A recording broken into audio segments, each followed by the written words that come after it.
इससे पहले वाले वीडियो के अंतर्गत अपन ने क्या किया, जो व्यक्तित्व है के प्रकार, अलग अलग विद्वानों ने जो प्रकार बताए उन प्रकारों का क्या है कि विस्तार से चर्चा की है। आज की वीडियो के अंतर्गत अपन क्या करेंगे, जैसे व्यक्तित्व परीक्षण की जो विधियां हैं उन विधियों का क्या है कि विस्तार से अध्ययन करेंगे। व्यक्तित्व परीक्षण की विधियां हैं उनको दो भागों में बांटा गया, एक तो प्रेसेपी है, दूसरी अप्रेसेपी। प्रेसेपी के अंतर्गत दो प्रकार की विधियां होती है, प्रेक्षेपण और मनोविश्लेषण। और इसमें है व्यक्तिनिष्ठ या आत्मनिष्ठ और वस्तुनिष्ठ।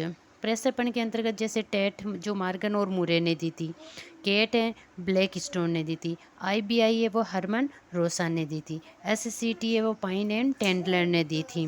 फिर है मनोविश्लेषण विधि है, उसके प्रवर्तक कौन है, फ्राइड है। फेट गाल्टन की सम मौन और स्वप्न विश्लेषण है वो भी किसने दी थी, फ्राइड ने दी थी। फिर है व्यक्तिनिष्ठ व आत्मनिष्ठ विधियाँ, इसमें है व्यक्ति इतिहास, आत्मदर्शन, साक्षात्कार, प्रश्नावली और परिसूची है। फिर है वस्तुनिष्ठ है, वस्तुनिष्ठ के अंतर्गत जैसे निरीक्षण विधि आती है, कर्म निर्धारण मापनी, शारीरिक परीक्षण, परिस्थिति परीक्षण, निष्पादन परीक्षण और समाज मिति आती है। जैसे ये प्रक्षेपण है, प्रक्षेपण शब्द का सर्वप्रथम प्रयोग किसने किया था, फ्राइड के द्वारा किया गया था, जिसका अर्थ क्या होता है, फेंकना।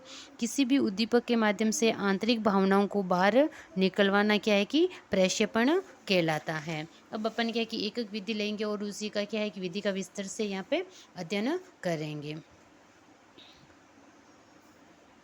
पहली है टेट, जो है प्रासंगिक अंतर्बोध परीक्षण विधि कहा जाता है। इसको क्या कहा जाता है, प्रासंगिक अंतर्बोध परीक्षण विधि। ये कब दी गई थी, 1935 के अंतर्गत दी गई थी और किसके द्वारा दी गई थी, मार्गन व मुरो के द्वारा दी गई थी। इसका उपयोग है जो क्या कि 14 वर्ष से अधिक आयु के बच्चे हैं उन पे किया जा सकता है और इसमें व्यक्तिगत एवं सामूहिक दोनों प्रकार के परीक्षण संभव होते हैं। और प्रासंगिक अंतर्बोध परीक्षण विधि है, उसमें क्या है कि कार्डों की संख्या कितनी होती है, कार्डों की संख्या 30 होती है। 10 तो कार्ड होते हैं पुरुष से संबंधित, 10 स्त्रियों से संबंधित और 10 क्या है कि दोनों से संबंधित होती है। कार्डों की संख्या 30 होती है, लेकिन कुल कार्ड होते हैं उनकी संख्या होती है 31, और चित्रित कार्ड होते हैं वो कितने होते हैं, 30 होते हैं। और उपयोग के समय प्रयोग में कितने लिए जाते हैं, उपयोग के समय प्रयोग में 21 लिए जाते हैं, जैसे 10 पुरुषों के, 10 स्त्रियों के और एक कार्ड जो अलग खाली कार्ड होता है। इस प्रकार 21 कार्ड उपयोग में लिए जाते हैं। संख्या तो होती है 30, कुल कार्ड है वो 31 होते हैं, चित्रित कार्ड 30 होते हैं, प्रयोग के समय क्या कि 21 कार्ड ही उपयोग में लिए जाते हैं। तो ये है टेट और जो प्रासंगिक अंतर्बोध परीक्षण विधि है। फिर है केट बाल अंतर्बोध परीक्षण विधि है, जो क्या है कि 1948 में ल्यूपोल्ड ब्लेक के द्वारा दी गई थी। इसमें क्या है कि कार्ड होते हैं वो 10 जानवरों के कार्ड होते हैं। ऊपर वाली जो प्रासंगिक अंतर्बोध परीक्षण विधि है उसमें क्या है कि स्त्री और पुरुष दोनों से संबंधित होते हैं, लेकिन केट के अंतर्गत क्या है कि जानवरों के ये 10 कार्ड होते हैं। सभी कार्डों पर क्या है कि जानवरों के चित्र होते हैं, केवल व्यक्तिगत परीक्षण ही संभव है। इन क्या कि बाल अंतर्बोध परीक्षण विधि है उसके अंतर्गत केवल क्या है कि व्यक्तिगत परीक्षण ही किया जा सकता है। 3 से 11 वर्ष आयु वालों के लिए ये उपयोगी होती है। और अर्नेस्ट था उसने क्या है कि इस विधि को क्या है कि विकसित किया था।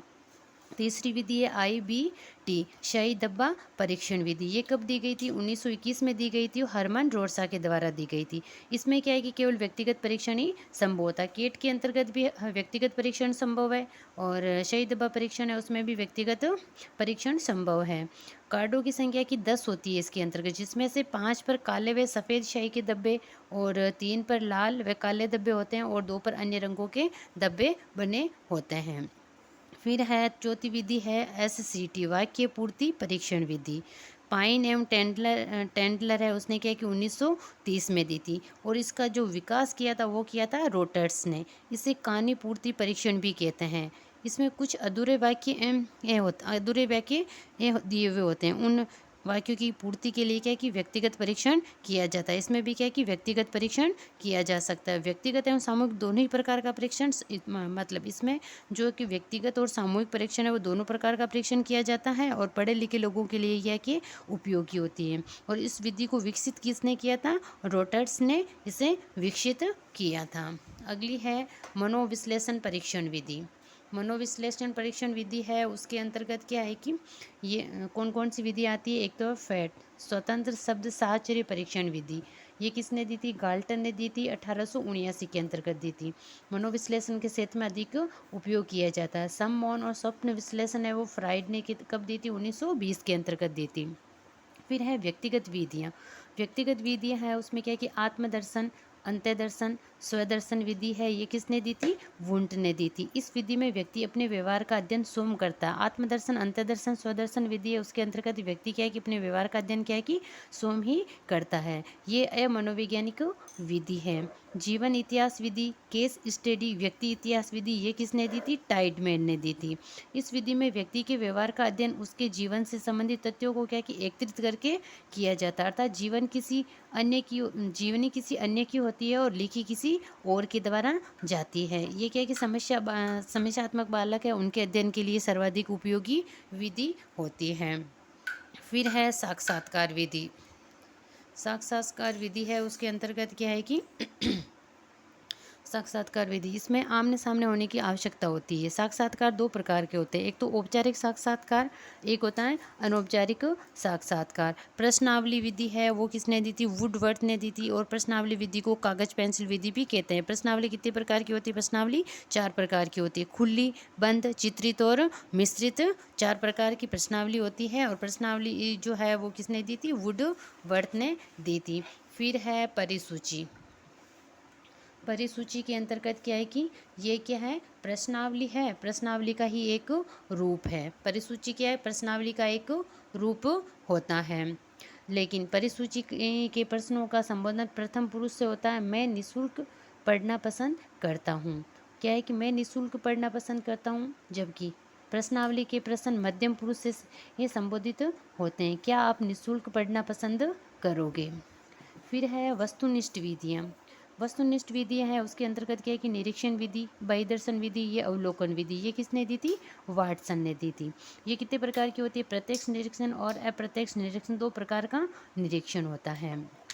फिर है रेटिंग स्केल, कर्म निर्धारण मापनी या मूल्य मापदंड विधि, ये किसकी है? एस माथुर की है। इस विधि में व्यक्ति के व्यवहार का अध्ययन उसके क्या है कि सहकर्मियों के मत के द्वारा लगाया जाता है। इसमें पंच बिंदु मापन काम में लिया जाता है। जिस बिंदु पर सर्वाधिक मत प्राप्त होते हैं ना, उस व्यक्ति को वैसा ही मान लिया जाता है। जैसे क्या व्यक्ति अनुशासित है, तो इसमें क्या है कि पंच बिंदु काम में लिए जाते हैं। किसके अंतर्गत? रेटिंग स्केल विधि है उसके अंतर्गत क्या है कि पंच बिंदु मापन काम में लिए जाते हैं। जैसे पूर्ण सहमत है, अनिश्चित, असहमत, पूर्णतः असहमत, इस प्रकार के क्या है कि 5 वाक्य अलग अलग बिंदु दिए जाते हैं। उनके माध्यम से क्या है कि कर्म निर्धारण मापनी है उसका अध्ययन किया जाता है। फिर है शारीरिक परीक्षण विधि। विशेष परिस्थितियों में विभिन्न उपकरणों के माध्यम से शारीरिक जांच करना शारीरिक परीक्षण कहलाता है। जैसे रक्त दबाव मापना, हृदय की धड़कन को मापना। फिर है अगली विधि है इसके अंतर्गत है परिस्थिति परीक्षण। इस परीक्षण में कृत्रिम परिस्थितियाँ उत्पन्न की जाती हैं। फिर व्यक्ति के व्यवहार का अध्ययन किया जाता है। जैसे युद्ध अभ्यास के दौरान व्यक्ति के व्यवहार का अध्ययन करना। अगली विधि है निष्पादन परीक्षण विधि।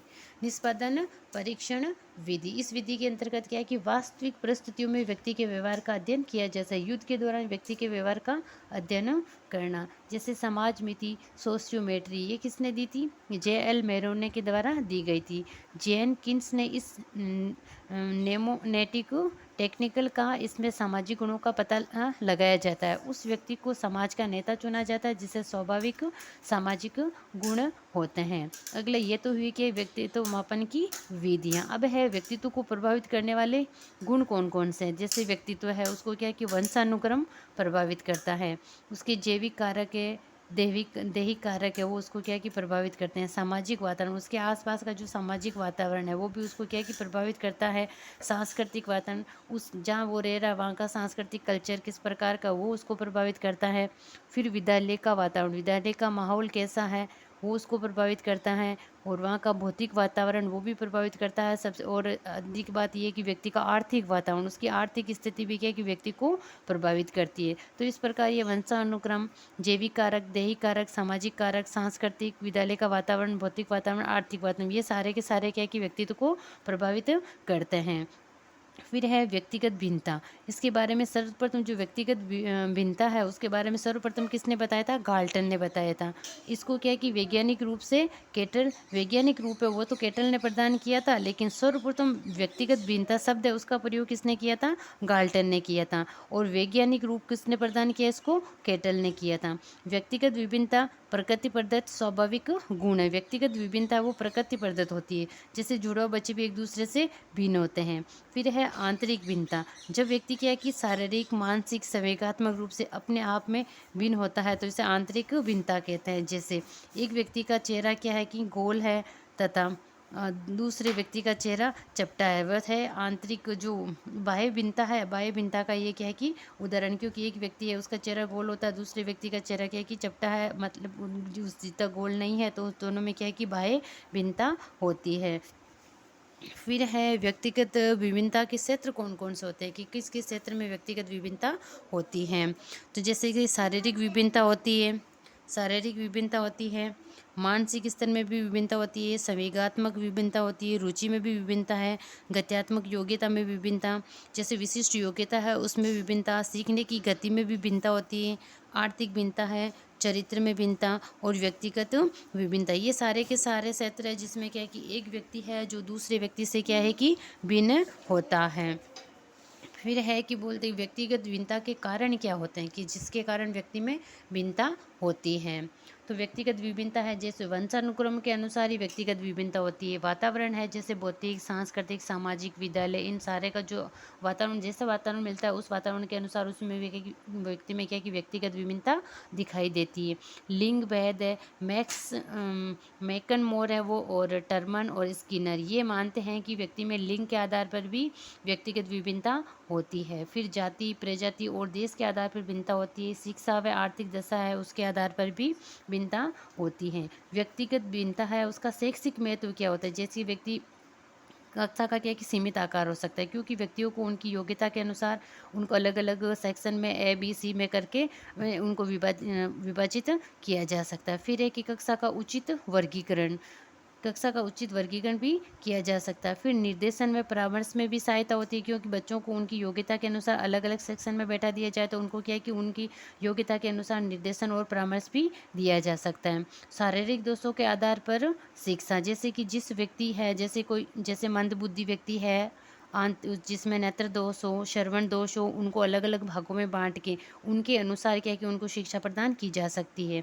सामाजिक आधार पर शिक्षा, आर्थिक आधार पर शिक्षा, ये है कि शिक्षा के जो व्यक्तिगत भिन्नता है उनके क्या है कि शैक्षिक महत्व है।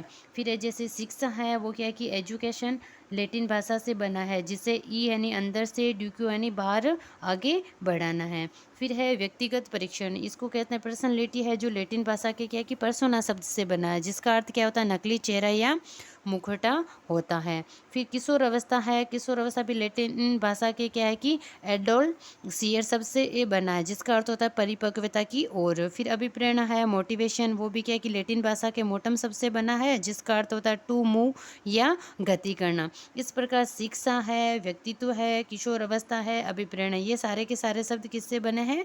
लैटिन भाषा से बने हैं। अगला वीडियो है उसके अंदर कर अपन क्या करेंगे, जो बुद्धि से संबंधित चैप्टर है अपने उस के बारे में क्या है कि अपन विस्तार से चर्चा करेंगे।